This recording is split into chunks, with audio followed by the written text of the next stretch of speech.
Kisah Nabi Adam alaihi salam. Buah kuldi membawa petaka. Assalamualaikum warahmatullahi wabarakatuh, teman-teman. Pada kesempatan ini Ustadz akan sedikit berbagi cerita tentang Nabi, yaitu Nabi Adam alaihi salam. Nabi yang pertama kali diciptakan oleh Allah Subhanahu wa taala. Allah berfirman di dalam surat Al-A'raf ayat 11. A'udzubillahi minasyaitonirrajim. Bismillahirrahmanirrahim. Walaqad khalaqnakum tsumma sawwarnakum tsumma qulna lil malaikati isjudu li Adam fasajadu illa iblis lam yakun minas sajidin.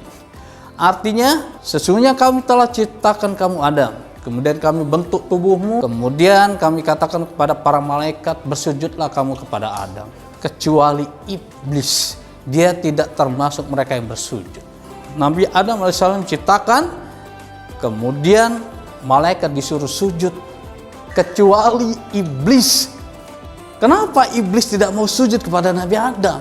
Karena iblis merasa dia yang pertama kali diciptakan oleh Allah. Yang pertama diciptakan dari api, sedangkan Nabi Adam alaihissalam dari tanah. Seperti kalian tahu teman-teman, kalau ada api yang membakar bisa disiram dengan air dan juga bisa dipadamkan dengan tanah. Mana yang paling hebat? Pastinya tanah. Ketika disuruh sujud, iblis tidak mau. Di saat itulah Allah melaknat, Allah turunkan, usir dari surga.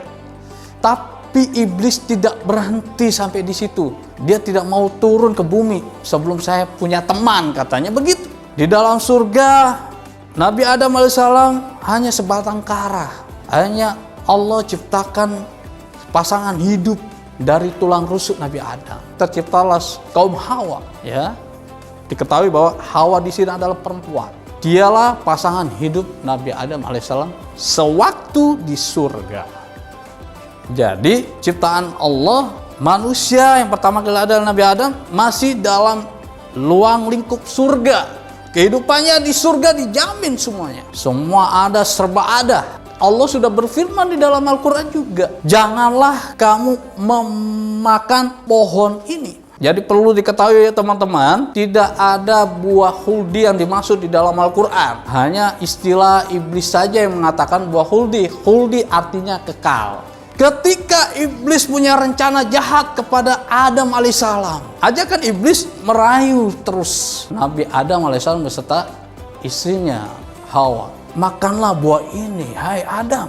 Dirayu terus, berusaha terus supaya mau makan buah. Ya, setelah terjebak, Nabi Adam beserta istrinya akhirnya makan itu buah. Setelah dimakan, apa yang terjadi? Setelah dimakan, hanya saja mencicipi, langsung Allah kasih hukuman karena tidak mengikuti perintah Allah sebelumnya. Apa hukumnya? Langsung seluruh penutup badan terlepas, tidak memakai pakaian. Malu seketika itu. Akhirnya apa? Mencari daun dari pohon itu untuk menutup bagian tubuhnya, dan langsung Nabi Adam dan istrinya langsung sujud mohon ampun kepada Allah Subhanahu wa taala. Tapi ini sudah takdir Allah, karena Allah ciptakan Nabi Adam sebagai khalifah di bumi.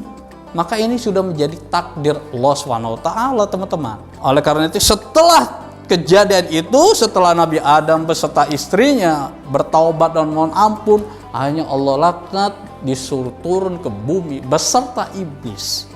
Akhirnya ketika dikeluarkan dari surga, mereka dalam keadaan terpisah.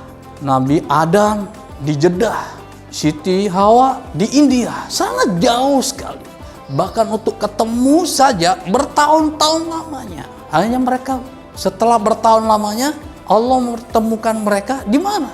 Jabal Rahmah atau di Arafah. Ketemulah mereka, dan apa yang diperintahkan Allah, wahai Adam, lanjutkan keturunanmu. Berarti setelah Allah menyampaikan lanjutkan keturunan, waktu di surga mereka sudah menjadi suami istri, dan mereka sudah ada anak pertama mereka di dalam kandungannya ketika di surga. Lahirlah anak pertama kembar, laki dan perempuan. Namanya siapa laki dan perempuan ini? Yang pertama adalah Qabil, sedangkan yang perempuan adiknya adalah Iklima. Qabil, Iklima. Ini adalah anak pertama yang kembar. Setelah itu lahirlah kembali anak kembar. Yang laki-lakinya adalah Habil, perempuannya adalah Labuda.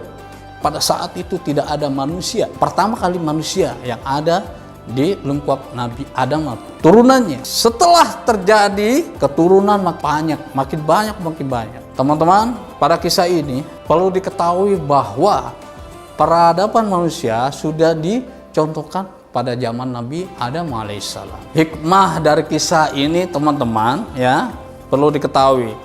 Patuhilah perintah Allah. Lakukan apa yang sudah Allah perintahkan. Jangan sampai kita tergoda oleh iblis, karena iblis tidak akan pernah rela dan akan selalu mengajak kita dalam hal keburukan.